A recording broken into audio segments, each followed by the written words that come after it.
Thanks for listening to Exploring the Wine Glass podcast, the podcast for people who love wine. I'm Lori Budd, a UC Davis winemaking program and WSET Level 2 graduate. You can find Exploring the Wine Glass on all the socials as well as your favorite podcast catchers. If you haven't subscribed yet, now's the perfect time.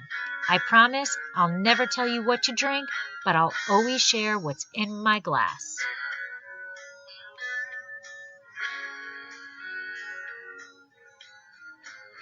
Do you remember your elementary school days? There were the small desks and short water fountains. You stayed in one classroom, but the subject you were learning about changed throughout the day. Oh, and don't forget about recess, the best time of the day. Back then, the 3 R's were all the rage: reading, writing, and arithmetic. It is said that there are 3 learning styles: visual, auditory, and kinesthetic. For wine lovers, kinesthetic is definitely our favorite modality. The best way to learn about wine is to taste it, and over the last few months, I was privileged to taste my way through the 3 B's of Italy. On today's episode, I am sharing another Raid Your Cellar virtual event I attended, hosted by Benchmark Wine Group on Barolo and Barbaresco. These virtual tastings are free to join, but you may want to contribute in support of the United Sommeliers Foundation, a nonprofit organization that helps the wine industry professionals during times of hardship. But before we get into the episode, I want to share another 5-star rating, this one by Shooting Breezes, titled Informative Wine Podcast. I was really impressed with the knowledge that the host threw down in the podcast. Really interesting and easy to listen to. Felt like I was on a bit of a virtual wine tour. Thank you, Shooting Breezes, for taking the time to write that review. So now, unscrew, uncork, or saber a bottle, and let's discuss the 100% Nebbiolo regions of Barolo and Barbaresco.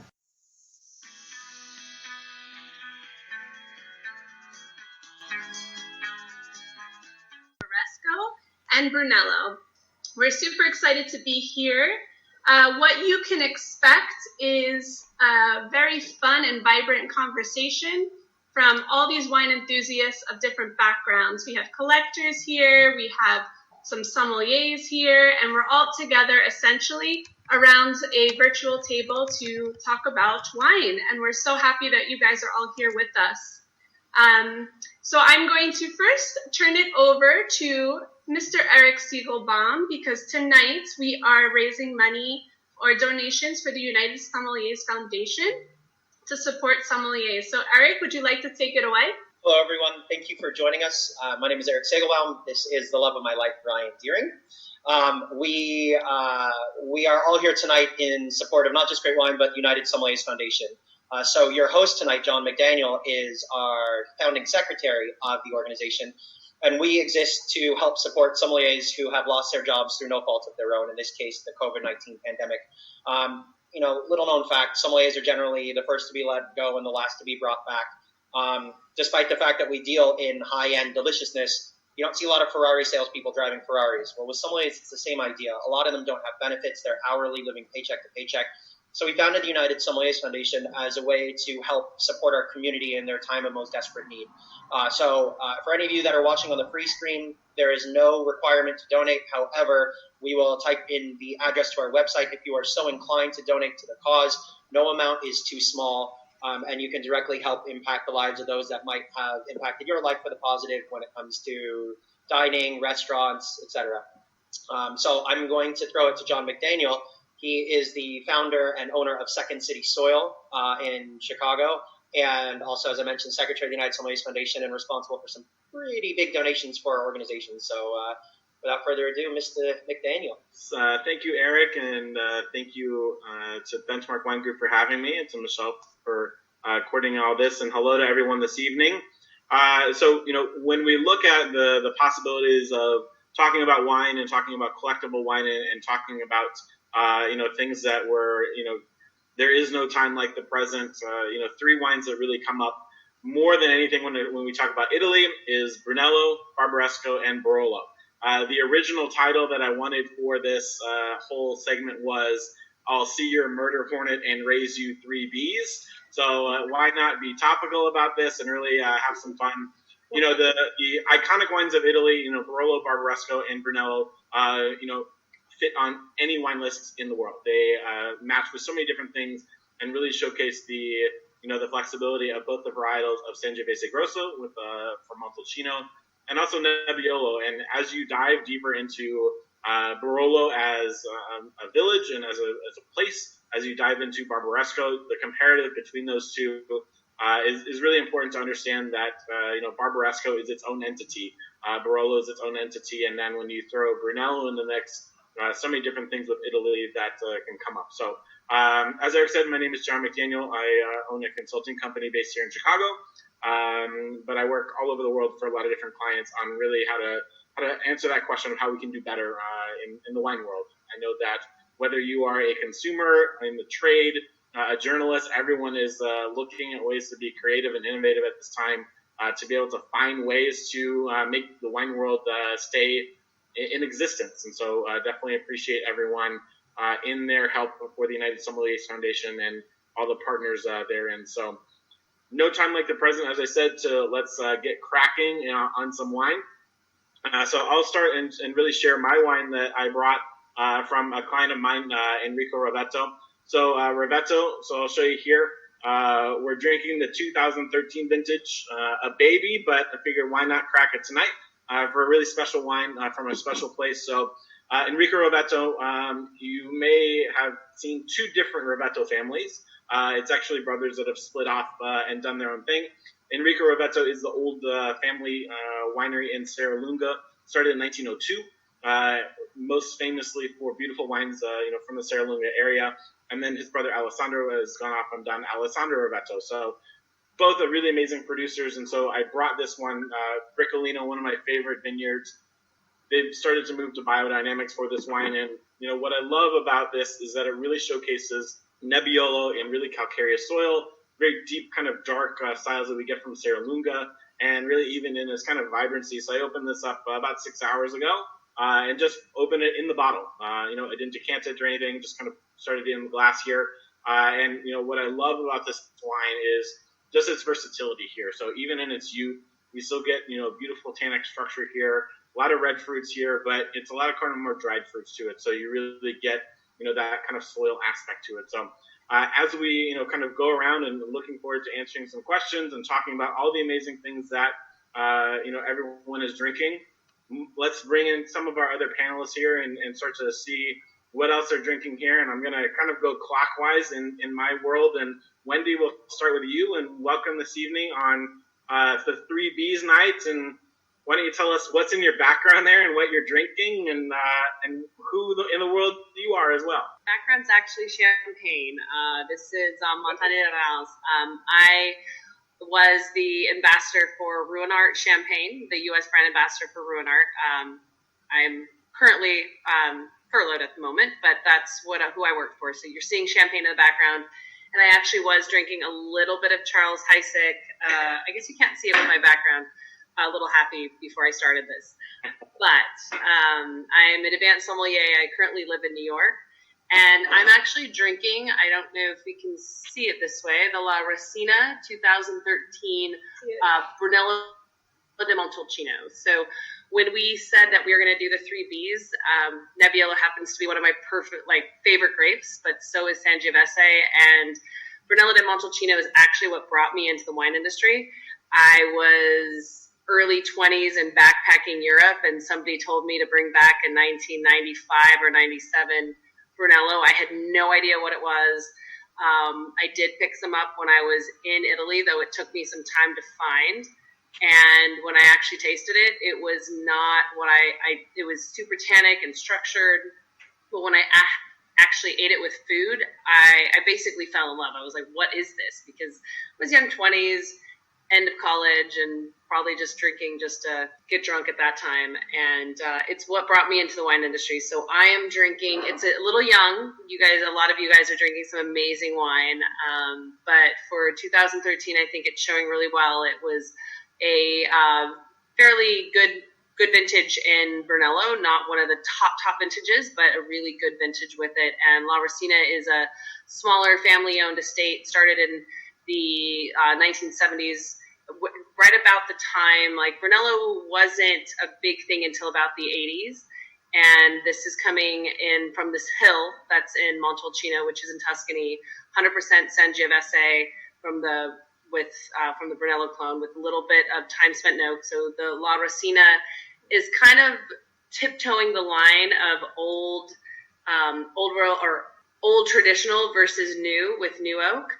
But so it has a little of both. It spends time in both large barrique and also, let me say that again, a small barrique along with a large botti. But it's kind of just right there in the middle and perfect. And I did decant mine. I decanted it about an hour and a half ago. But just really, really structured. But again, those dried fruit characters and structure that just goes perfectly with almost any type of dark red meats. Yeah, I've had some older vintages on my list in the past of La Racina, and that's one too. It always drinks really well young if you kind of allow it to coax it out, but they also last forever. So I love how you kind of describe that match of traditionalism, but also of really focusing on how to make it approachable. And I think that's something for all lovers of Montalcino. It's really wondering, well, when do I pull the trigger? When am I going to drink this, and is it going to be too young? I think too old is never really a problem that we're going to find out there, but youth for Montalcino, especially for some of those Brunellos and more structured vintages, definitely difficult. But the 13 La Racina I know is a beautiful wine at this point, and thanks for sharing it. So. Yeah, it's really showing well. I mean, I think the Barolos I had in my possession currently were way too young, and I looked at them going, no, that would be infanticide. I can't really open that wine that soon. So it's really, it kind of does that perfect. It is young, but it can still show its shoulders and be a really pretty wine to drink. So it's a beautiful wine, a little bit. And something really dear and special to my heart, because it literally is what caused me to be a sommelier. I came back and I was like, this wine thing's amazing. I'm not going to do chemistry. What am I thinking about? Let's go into wine. So that's actually what brought me in. So yeah. Well, very good. Look forward to seeing how it develops over the next hour, and even if you don't finish it by tonight, how it's going to be tomorrow and afterwards too. So very good, Wendy. Thank you so much.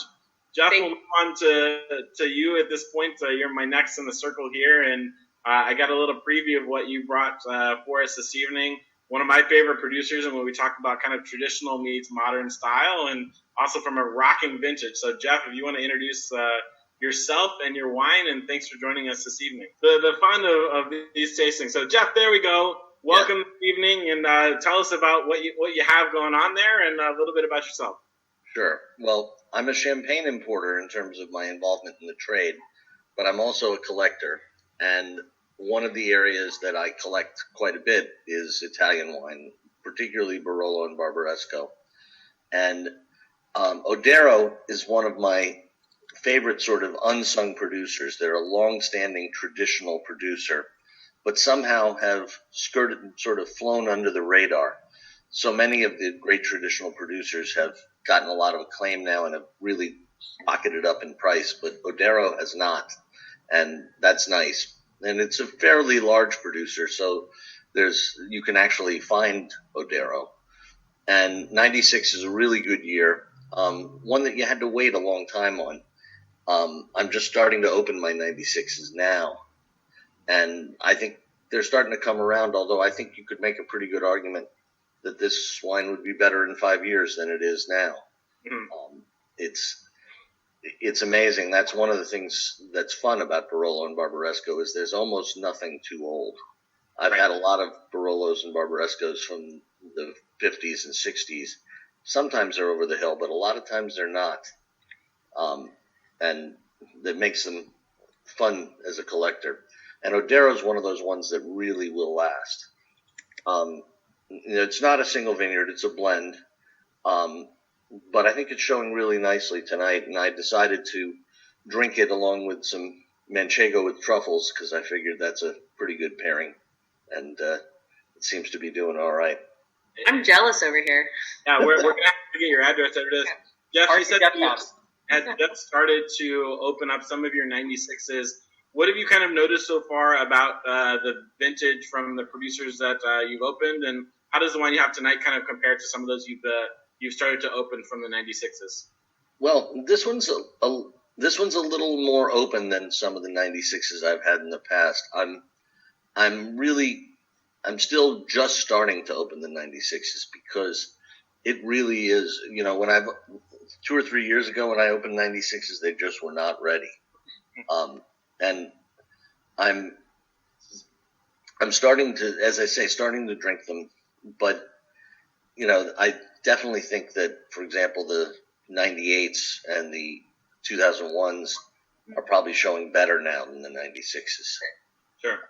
99s, I think, maybe not be ready yet either. Mm-hmm. I don't know. Do people agree?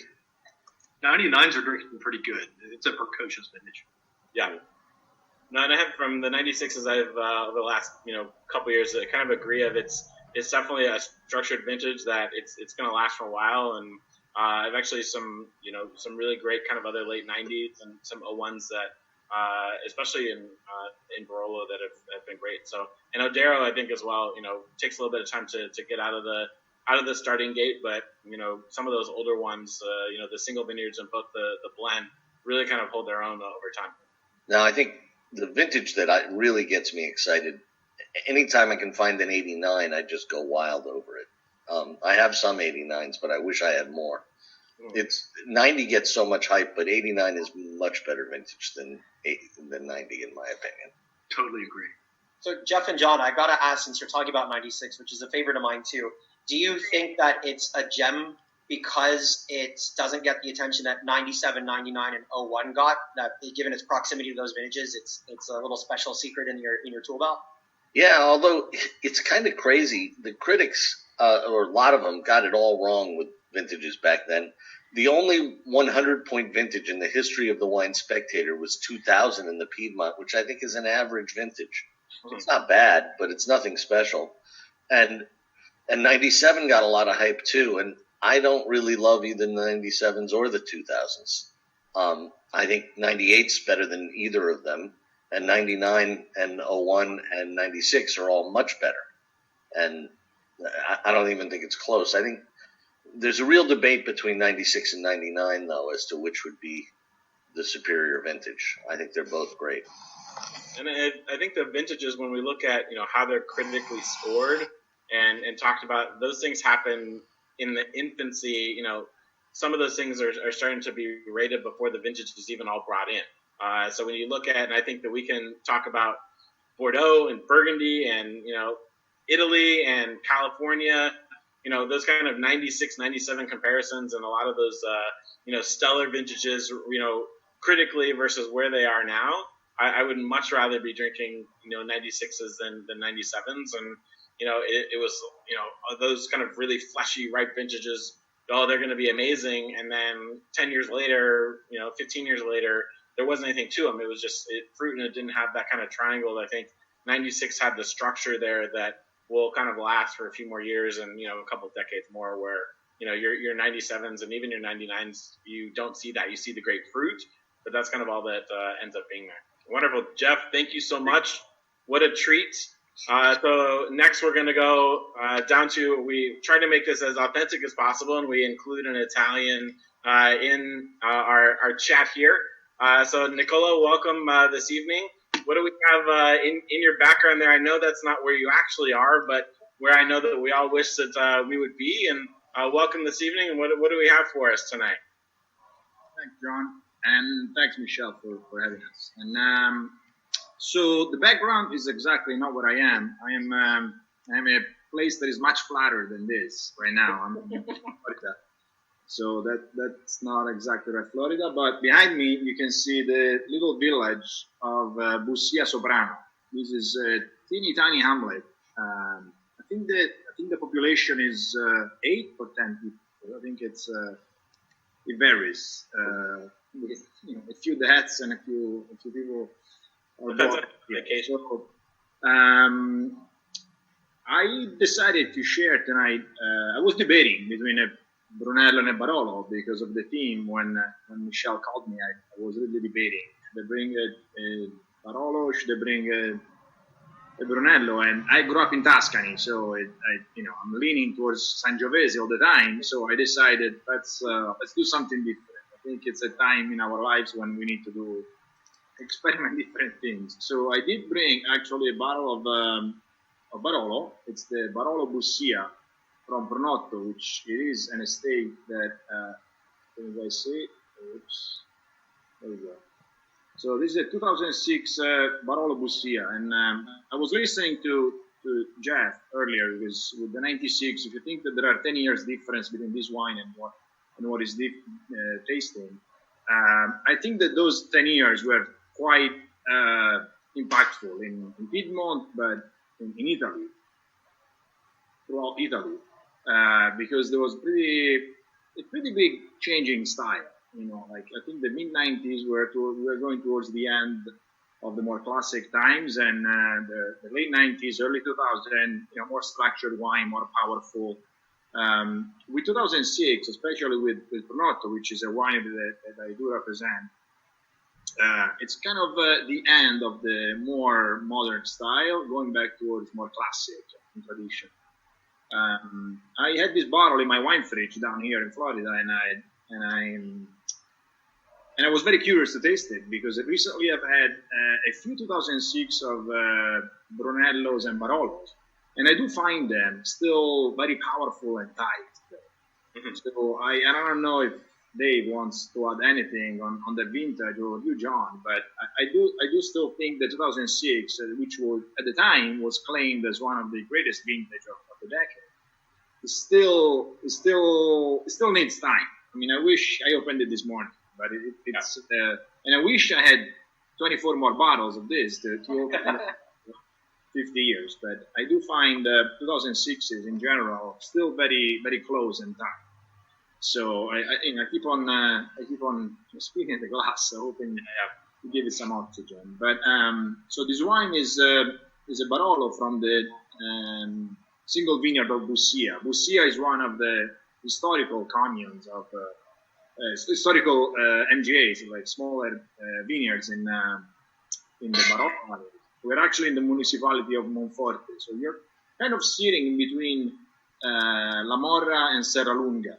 So the area of Bussia, we believe that it has a bit of both of the Helvetian soil from Serralunga and Tortonian soil from La Morra. So you do have a bit of a mix of the power and the flower in there. In this area, especially in the vineyard of Colonnello, which is one of the menzione geografica aggiuntiva, the cruise. Mm-hmm. Of Brunello. So I think it's a pretty good representation of one of the many great areas and subzones of Piedmont. But I find it very interesting because the more recent vintages, they have much more drinkability of this wine. Still, the mid 2000s, they still have power and more color than you will find in a more recent release of Barolo. Yeah, no, 100%. I think that a question for you. Sorry, you had mentioned MGAs there, and you sell Italian wine all day long, and you talk about Nebbiolo and Barolo. How do you think that with so many different regions trying to get more into classification, especially for their top ways to classify, whether it be Graslazione in Chianti Classico or, as you said, MGA. How have you kind of noticed consumer reception to that terminology, and do you think that it is going to eventually help more in the sale and classification of Barolo, or could it potentially add to the confusion of it? No, absolutely. I think that that's the direction where we must go, where all the producers need to go, and try to identify and bottle and vinify the smaller vineyards and smaller appellations, just to have a possibility of comparing wines from different areas made with different grapes.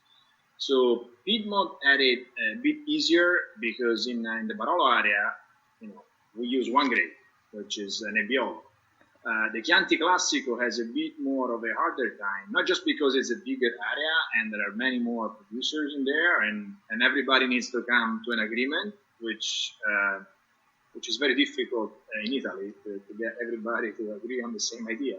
Yeah. But also because Chianti Classico wasn't born as a single variety. Brunello, yes, it was made always with Sangiovese. But when you have an area and an appellation that is based on mainly Sangiovese, but also other supporting grapes, it's harder to make comparison. You can't compare a wine that has 10% of Colorino or Cabernet or to a Sangiovese that is 100%. I think that's more difficult. But I noticed like lately in the Chianti Classico, all the producers are going towards that direction.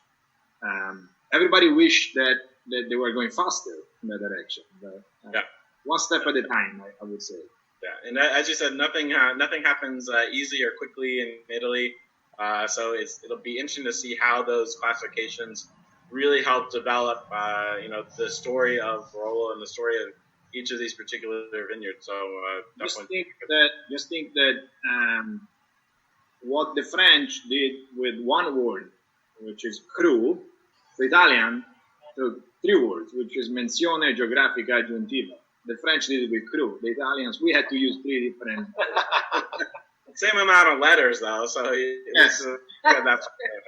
But Nicolo, thank you so much for bringing your wine and for being a part of this and for the beautiful backdrop. So next we'll go over to Eric, and what's nice about Eric and his wines this evening is that he has his own in-house Italian wine expert. So Eric, you have the great shirt, but you also have the expert there next to you that can talk about, I know, 2 beautiful wines that Ryan has pulled. So Ryan, the show is yours, and tell us how you live next to this guy every day. Thank you, John. That was hysterical. I suffer every day, especially now in quarantine. No, I'm kidding. No, it's great. Obviously, it's helpful for us both to love wine. But so tonight, first of all, my name is Ryan, and I work for Vias Imports, which is a really wonderful, special little importer of some wonderful family-owned wineries, represent every region of Italy. And obviously my favorite is Nebbiolo. It's my favorite grape, which is what we named our puppy. I'll go get him for you. Hang on. Eric will go get him. But since there's 2 of us, I'm cheating, and I have 2 bottles. So I wanted to ask John if it's all right with you. Do you mind if I speak a little bit about Barbaresco? And then I can kind of speak to the Produttore crew that I have here. And then if there's time or at the end, I'd love to speak about the Montesoli crew from Barici that I also have. Brought 2 great ones, so the floor is yours. Thank you. Okay, perfect.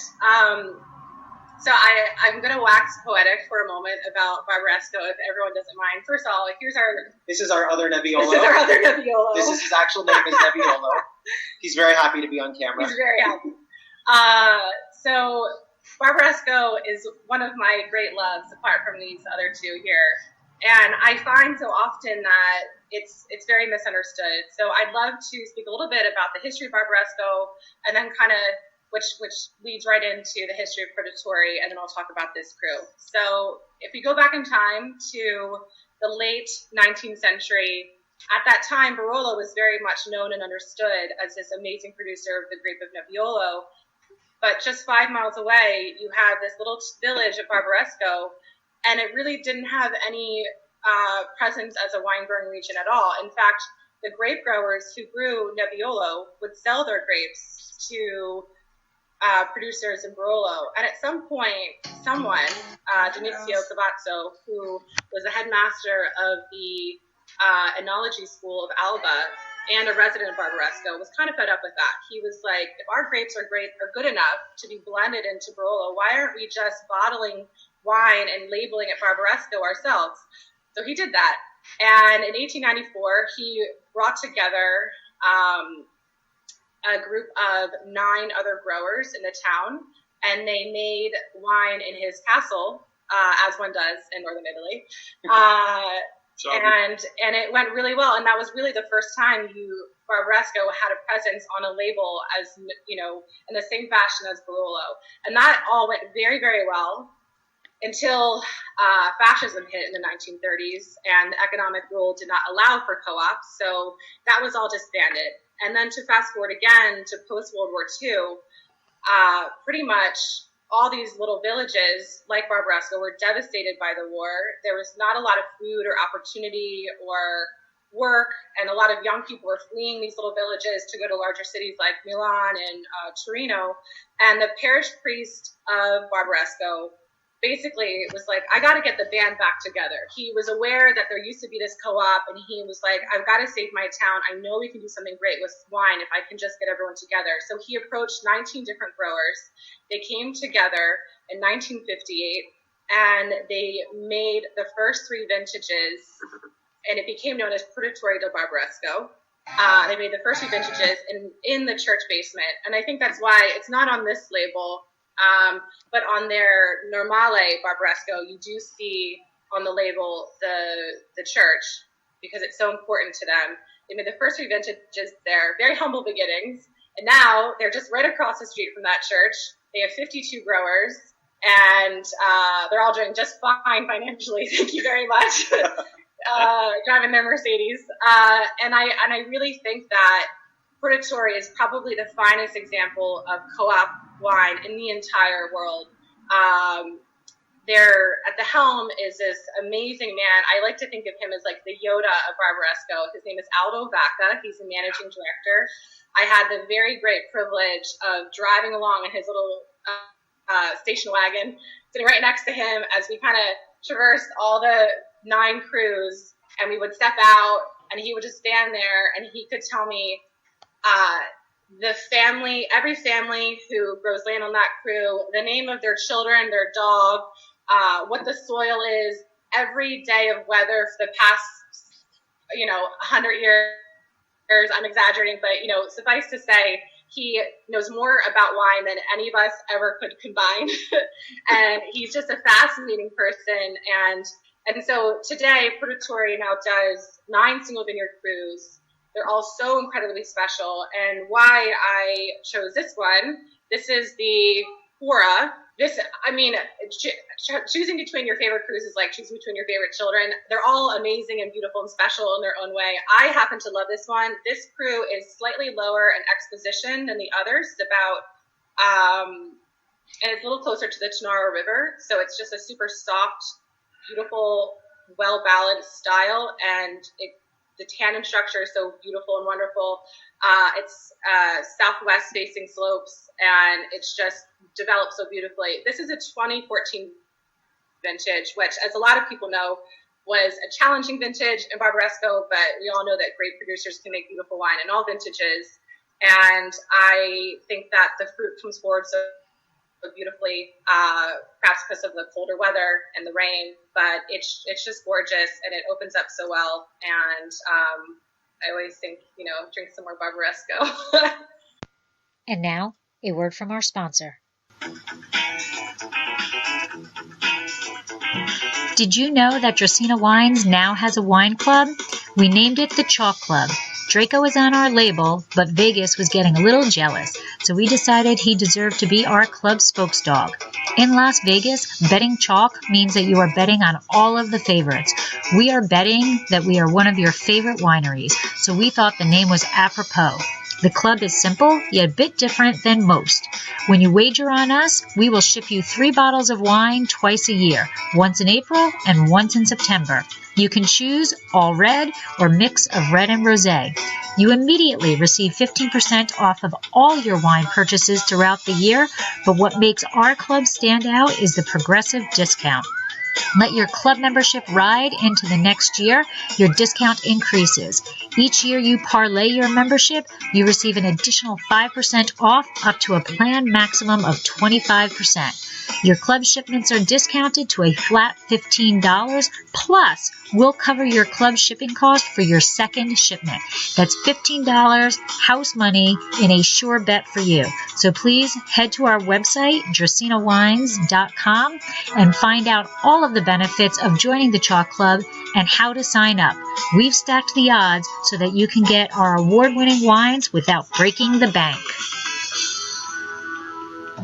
No, like the last actual real dinner that I had before all this happened was it was an 06 retrospective of all the 06 Purgatories with some truffles here in Chicago. So Pour is always my favorite. That's and Monte Stefano. Monte Stefano is my second favorite. So 100% there. I will say, John, you reminded me, the last time I had this wine, I had this and the Monte Stefano. I was sitting next to Aldo and one of the winemakers, and we were sitting in this very famous restaurant. On one side, this is the church, and on this side is the winery. Right in the middle is that restaurant. I can't remember the name right now. It's yellow and it's beautiful. They make a 40 egg yolk tagliatelle with a veal ragu, and that is the perfect pairing for Barbaresco, and nothing will ever come close to that again. But yes, when you get excited about Nebbiolo and 40 egg tagliatelle, it's definitely a way to finish. So, thank you so much. I know you have another wine. We'll come back to the Brunello in a little bit. Dave, I want to move on to you because I know you have a very special wine from one of my favorite producers, Montalcino. So I'll let you introduce yourself and talk about your amazing wine here this evening. Thanks, John. Dave Parker, Benchmark Wine. Happy to be here. Happy to be supporting all our great sommeliers. Unfortunately, have a little more time on their hands than they probably like right now. I actually always start with a white, and when I can't get Vermentino by Guado Altasso, Nicolo, I look for something else. And I was really, although I didn't get a Friuli or something you would think of from that area, I do have a tie-in. This is a Liguria This is Agricolo Campagrande, 2013. And I'm really excited. I should twist that bottle around. I'm really excited. I was all set to go to the Cinque Terre in Vernazza, and I got as far as Florence and Aunt Nori's headquarters, and couldn't get out there. But this wine is right from Rio Maggiore. Is that the right pronunciation? Yeah. Yay, incredible. But I still have to get there. When this is all over, I'm going.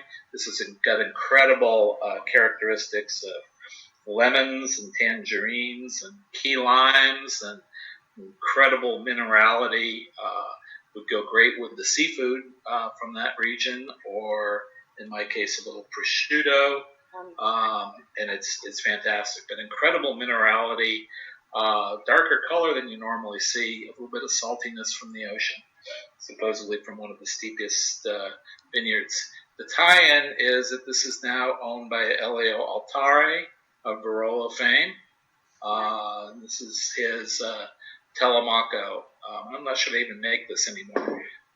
This is 2013, but it's pretty fantastic, and I would recommend the wines from that area.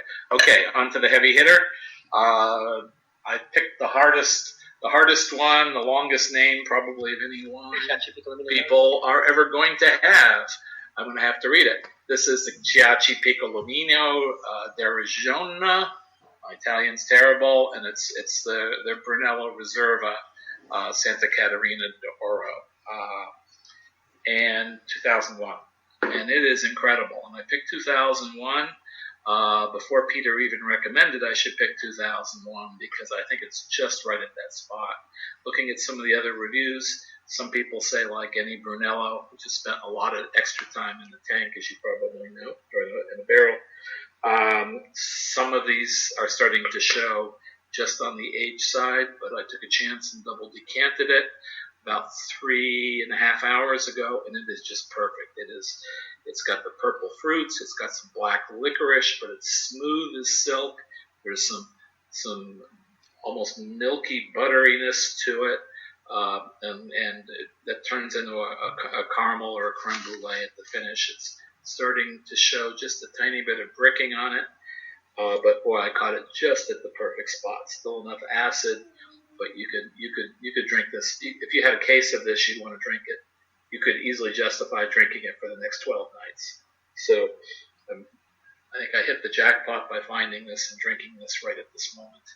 So I know we have a couple Chachi fans out there as well. Definitely one of my favorites. And yeah, the Catarina is definitely, when you looked at reservas of, how they produce. And again, when we talk about approachability of Montalcino, there are some reservas from, even early 90s and before, they're still too tight, too young. But still, the way that Chachi produces wine really is that balance of approachability and still, ageability as well, that kind of trinity of, fruits and structure and acidity there. And I think especially with the vintages that they make, the Catarina, that's definitely one that fits there. So an amazing wine to bring. So thank you for that, Dave, very much.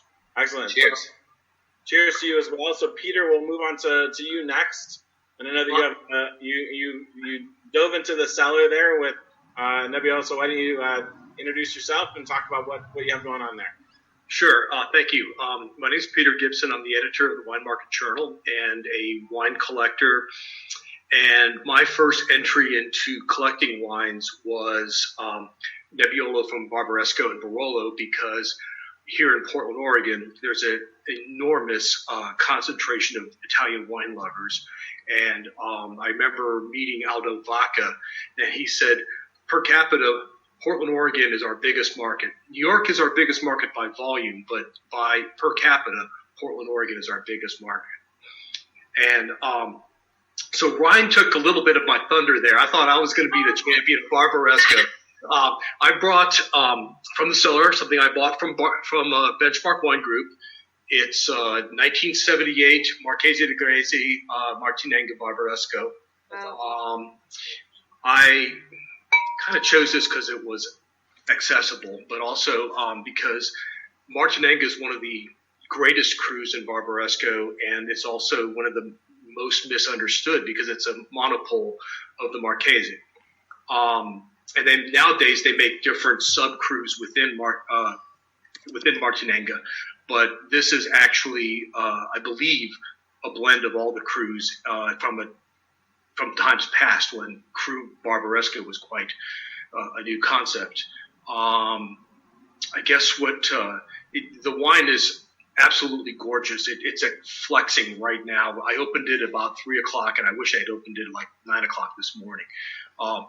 Because it's just really coming together with all these floral rose petal, and you can almost tactilely feel the clay soil underneath the vines that coming through with this sappiness. It's really extraordinary.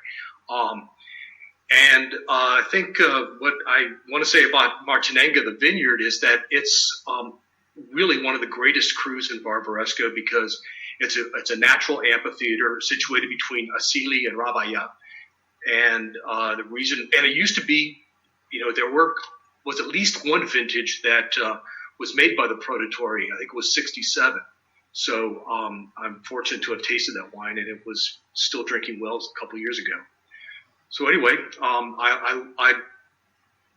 a huge fan of Barbaresco. I do not think it gets its due. There's no Festa del Barbaresco. There's no champion like Antonio Galloni champions Barolo, and James Suckling champions Brunello. There's no Barbaresco champion, and I really think the world deserves, Barbaresco doesn't need, but it should deserve more respect in the world of wine. Marchese, you guys. Agreed.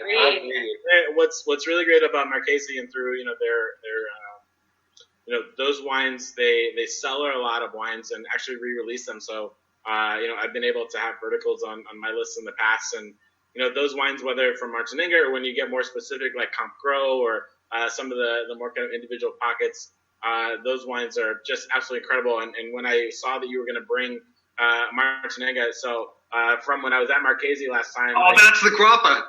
So I've grappa. You can't call it Barbaresco. You have grappa de Nebbiolo from Martinenga, from Marchese. So I'm switching from Barolo to Barbaresco here. We're getting this now. And awesome. We'll see how much farther we go. Peter, cheers to you, and cheers to everybody out there. So beautiful. So Kat, we'll switch down to you now. And last but certainly not least, welcome to the fun here. And why don't you tell us about yourself and about the wine that you brought with us this evening? Sure. So, can you guys hear me? Mm-hmm. Yep. Great. My name is Kat, and I worked as a sommelier right before this at a restaurant called Brooklyn Fare, and then prior to that, I was working on the opening somm team for Manhattan, which is a Union Square hospitality group, Danny Meyer restaurant, and I went through most of the things that I was holding on to during the first weeks of quarantine, and Michelle asked me last minute to participate. And I had limited access, so I went out to my favorite shop in the neighborhood in Prospect Heights, Vanderbilt Wines, if anybody is familiar, which is really great collection.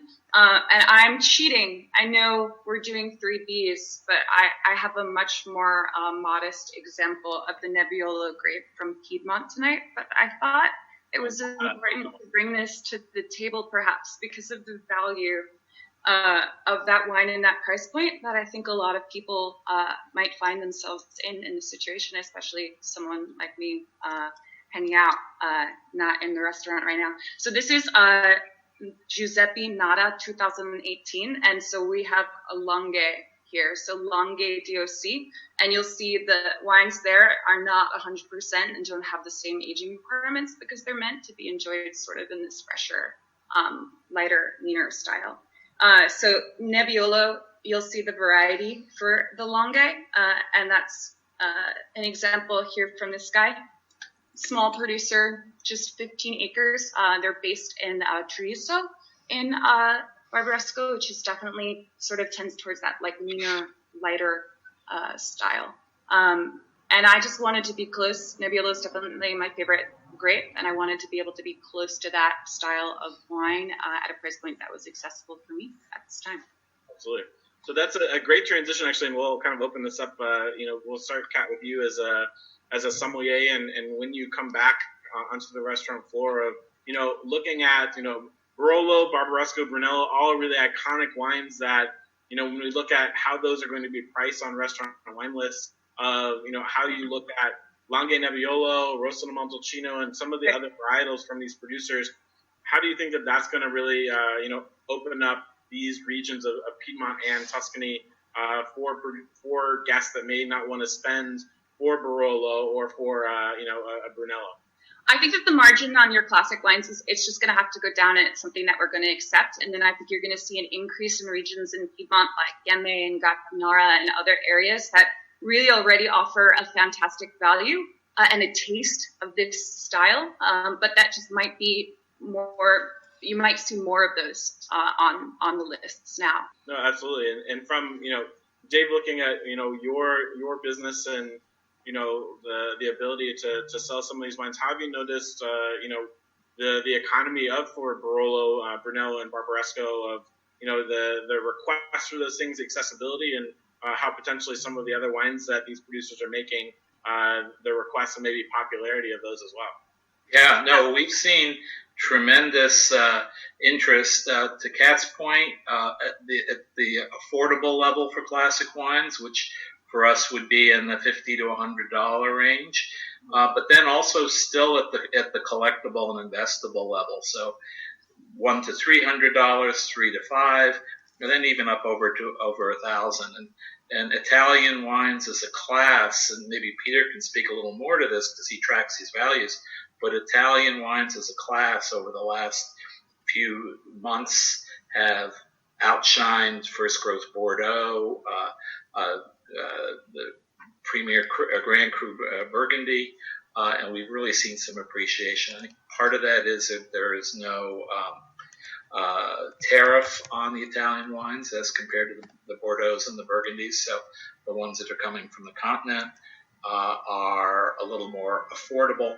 But the collectibles, I think, have piqued people's interest, and we've seen tremendous support at all levels there. And it's, I don't want to jinx it, but it's almost as though there's renewed interest in the market for collectible, investable wines, which really, in this case now, means everything at every price point. Right. Peter, do you have anything that you're seeing as you look at every wine in the world and how it trades?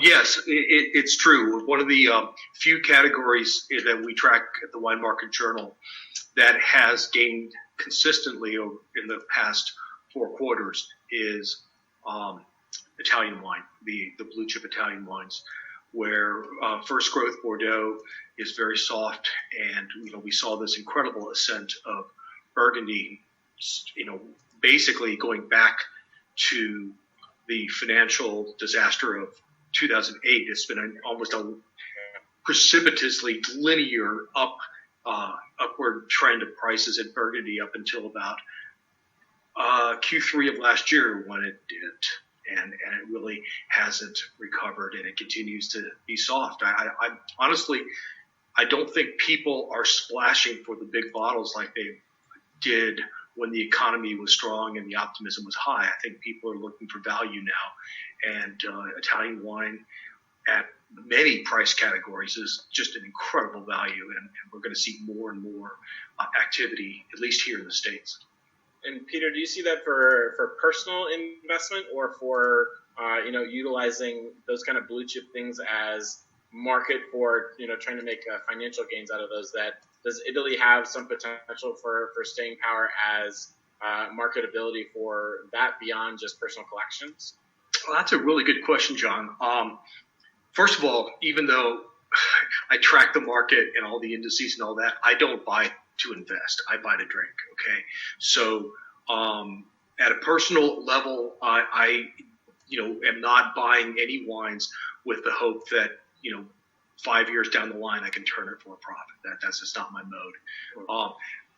I think there are a couple trends that are happening now that are really different from times past, and that is social media. Okay, when a wine hits social media and it's got the force of some of the top somms and some of the top voices on social media behind it, we will see an enormous growth in price for that wine. I think the role of the critic, by and large, is diminishing as the voice of social media gains strength. We call that either the Rajpar or the Patrick Capaiello effect. Both of those. I think Patrick drinks more ramen than actually has ever been made. All the allocations go to him, but I think that you're correct of how we share, information, and seeing more producers and everybody who's trying to get their voice out there at this point. I think that those kind of influencers will have a little bit more kind of cachet effect as far as what the market goes. Ryan, we'll flip back to you now that I think everybody has shared the wine this evening. I know you have a beautiful Brunello. If you want to talk about that producer and the beautiful vintage of Bracci. Absolutely. First, if I may, I saw a couple comments in the chat where some folks were saying, Barolo, the ones they've drank, they haven't really enjoyed. Maybe it was too tannic for them. So for people who haven't quite dipped their toe into the Barolo pond, or Nebbiolo, they haven't found the one that's right for them, I really would, not to keep hammering on this, but I really would recommend to start with Barbaresco. I don't want to genderize wine, but people do say it's more of that feminine style. It tends to be a little softer, more of that rose petal, or a Langhe Nebbiolo, something that's younger and fresh and bright and like meant to drink young, that won't hit you over the head so much in the tannins. I really think that's a great way to go if you're just trying to really introduce yourself more to Barolo. But to switch gears, I want to talk about this beautiful wine. So this is Bricci, Brunello di Montalcino 2015. Before I jump right into the producer, I do want to say something about Montesole. This is a cru. So in terms of Montalcino, I think it's almost impossible to define Montalcino Brunello, as a universal style. About 1/3 of Brunello comes from the north, and that has a very distinct style, and then 2/3 come from the south, and that also has a very distinct style. And it is just as important to have a conversation about the micro nuances in soil and exposition and proximity to the coast and all of those things that create terroir when it comes to Montalcino, as it is in Piedmont, as it is in Burgundy, and so on. And I think so many of us, when we're drinking Brunello, we're not always having that deeper conversation of where is this grown and why is it expressing itself this way. And I think the reason I'm so excited to show this wine is because this is a great wine to sort of have that conversation. So if you look at this label, it says Montesoli. I'm not sure if many people have heard of this, but this Montesoli is considered one of the first crus of Italy.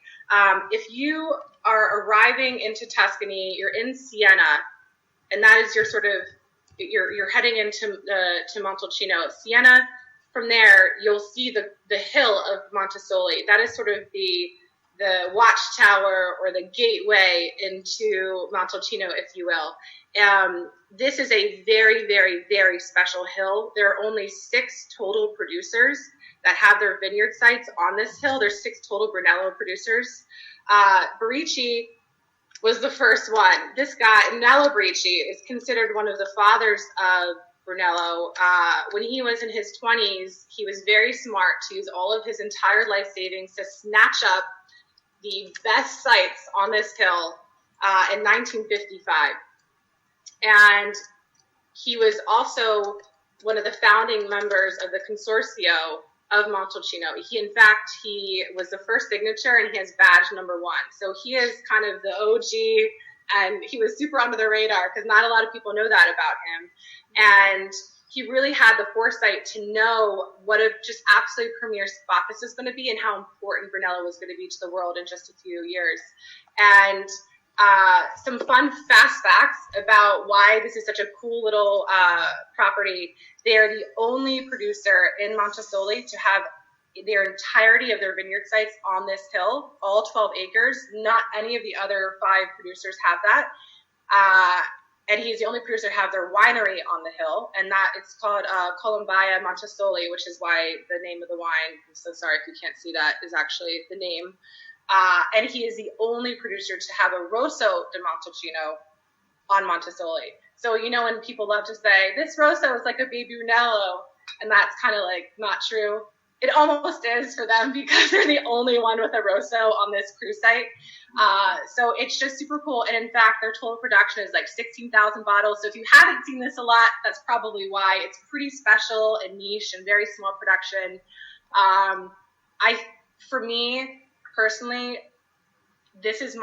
when I first tasted this, was the absolute most perfect expression of Sangiovese I had ever had. It is the most beautiful Brunello I have ever had the privilege of drinking, and I've had the great fortune of drinking some really beautiful ones. And it's just, to me, that perfect Goldilocks zone of balance. I think what's so special about Montesoli is it's at this elevation. Where they are is that Goldilocks zone. They're 270 meters above sea level, and because of that, where the style is very, very high acid, which is due to the soil. It's mostly galestro and sand and schist, not a whole lot of clay. So it's just super perfumey and fresh and bright. A little lower alcohol than you might see from other Brunello expressions. And the tannins are just so perfectly soft and well integrated. It's just, this is the new vintage of 2015. You can open this and drink this now, and it's just singing. It's just gorgeous. And of course it can age forever, but it just shows so beautifully. So I think that there's Altesino, there's other great producers. I encourage anyone who wants to explore further into the conversation of Brunello to really search out wine producers who have their vineyard sites on Montesoli, because it's just such a unique and gorgeous expression.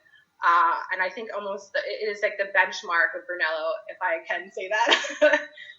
So benchmark's a good word these days. Oh yeah, benchmark. Yeah, we'll let you use it. And folks, perfect transition. No, it's wonderful. Folks who want to delve further into Brunello soils and stuff like that, Karen O'Keefe's book is really quite good. Absolutely. And I've devoured it several times. So her Barolo book is good too.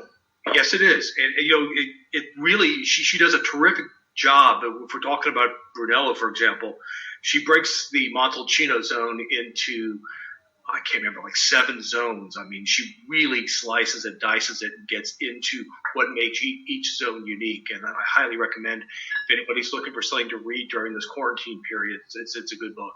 100%. I actually was lucky enough to walk the Montesoli vineyard with Francesco Rapallo, who does Canaleggio di Sopra, one of the producers. And as we were walking the vineyard, this was right after Nello died in 2017. Basically, it said we're lucky to get fruit on this vineyard because Nello allows us to. You know, with how they produced, Brici's produced over time. You know, like I said, I've seen them some other ones make, but I think really showcasing that vineyard is pretty fantastic. So thanks for bringing those wines and for the breakdown of Montalcino too. So as we kind of wrap up here from our panelists, any final thoughts on the past, the present, and the future of the 3Bs? And I guess the most important part of that, as we, you know, come out of this, hopefully on the other side, you know, will that still be something that, you know, drives the conversation of the icons of Italy? And is there not even that there would be a fourth B, but what possibly could be the last one to add on to that, and where we sit with the future of Barolo, Brunello, and Barbaresco here, hopefully in more normal times here soon. So we'll open that up as kind of our final discussion question here to everybody. I think somebody mentioned, I can't remember who, I apologize, but I think the northern Piemonte and the Val d'Aosta are areas that are going to gain in prominence. I think like northern Italy it's so diverse and so fascinating and so compelling. We just need to explore it more and more. You know, I'm seeing things from Lessona and Bromatera and, you know, Carema and Val d'Aosta and all that kind of stuff. I think they're wonderful expressions of Nebbiolo-based wine. They're not 100%, but they're really great wines. So it's kind of like, you know, going north, go higher on the hill, it seems, because, you know, weather is getting warmer and tougher down in the flats. I think that a fourth B, not to be controversial, but soon might be Barbera. But I agree. Yeah, I agree. Right? Specifically Nizza. Nizza in 2014 became a DOCG, a single varietal appellation. You couldn't liken it to the Barolo of Barbera if you want to be so bold to say that. But right now we're seeing some really heavy-hitting, incredible, iconic producers buying up land in Nizza because they know the potential of this appellation. The style of Barbera that's coming out of Nizza is just like, it's blowing my mind. The ones I've been able to try are gorgeous. It's the apex expression of Barbera. Well, aren't they? I've had a little bit of exposure with those wines at the tasting with Ian Diagata, which is, you know, I always feel like I'm learning at an exponential rate when I'm tasting with him. But I feel like that style from that latest Nizza is meant to be like this sort of unexplored, bolder expression that has like more presence of oak and is more powerful. And we don't really know how that's going to show up 10, 15 years from now yet because it's brand new. And it's interesting to see what that potential might be, especially considering what that price point might be. Exactly. It's such a higher price point. I think right now there's like trepidation on the part of consumers and buyers because they're like, when I taste Nizza with people, they're like, this is delicious. I think this is incredible, but I don't know how to put a Barbera on my list at $80 or, you know, in that range. And I think the struggle is going to be just educating people on this is an entirely new appellation for Barbera. The requirements are so strict. It must be aged in wood and must be aged in the cellar for a certain amount of time. It has to be south-facing only, and there's the amount of restrictions. No wonder, and the land is expensive now. I mean, there's a lot of factors going into why it's expensive. But yes, we don't know quite how they're going to age yet. They're meant to age, but we haven't seen that, and it's also getting people to understand that this isn't just your quick, just drink it. This vintage Barbera. This is something meant to. They're pushing the envelope here, so. It's about getting people to be aware of it, and embracing it. It's exciting. I love it. I am loving Nizza so much. Yeah. That's the part of, you know, for Nizza and really anything that is going to be talked about in the category, I think of, you know, our topic for tonight, you know, it has to be generational. You know, it has to last for decades. Right. The potential of, you know, we're talking about 50s and 60s and you know, great vintages that are, you know, older than we're going to end up being of being delicious.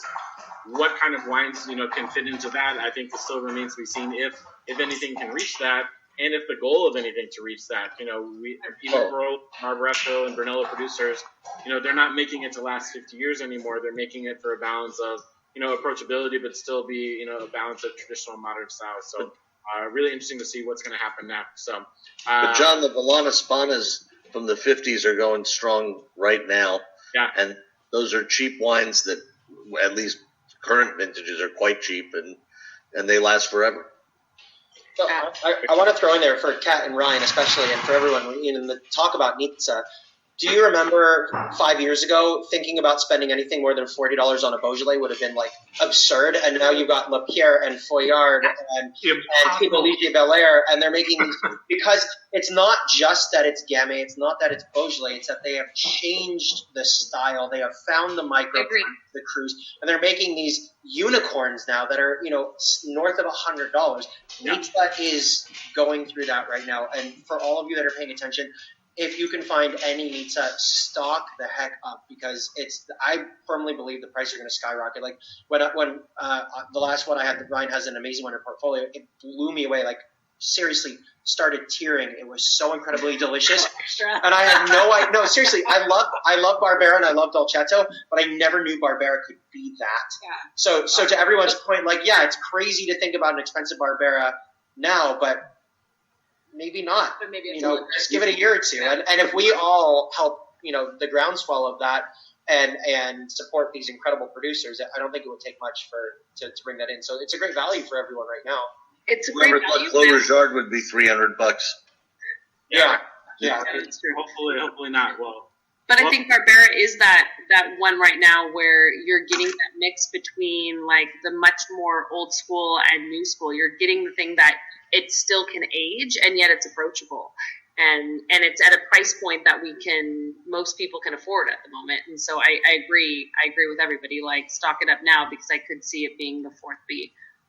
Yeah, and they're working toward almost a first growth mentality. They're dropping the name Barbera from their labels in the next couple vintages. And I was fortunate enough to be able to be on a tasting panel last time I was in Italy of all Nizza wines, and that's what they want to be called. They want to be viewed. I said, give me shorthand and verbal. They said the first growth of Barbera, and we're not going to even use the word Barbera anymore.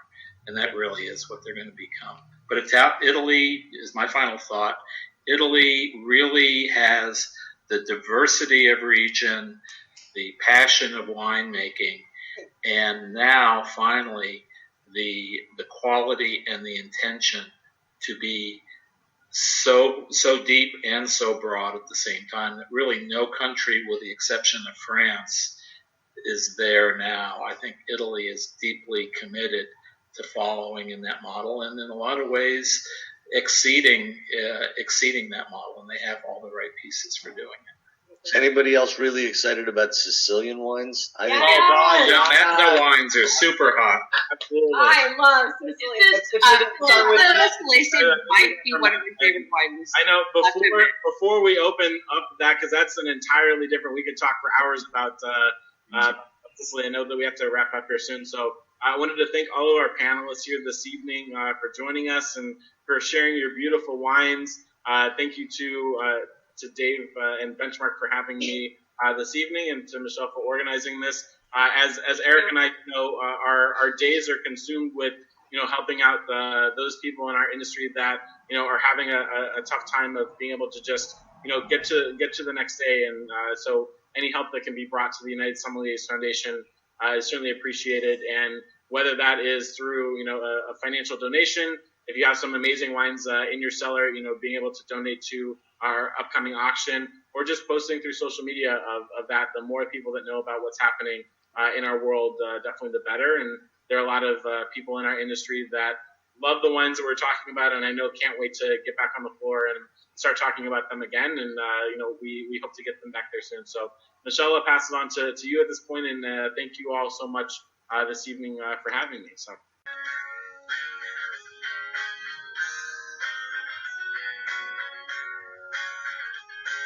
This has been another episode of Exploring the Wine Glass. Thanks for listening. If you have suggestions on what topics you would like me to discuss, please reach out on social media. You can find me on Twitter, Instagram, and Facebook as Exploring the Wine Glass. I'm also on LinkedIn as Lori Hoyt Budd. Of course, you can always email me at exploringthewineglass@gmail.com. If you enjoyed our podcast, please rate, review, and subscribe on your favorite podcast catcher to help others find me more easily. Until next week, sláinte!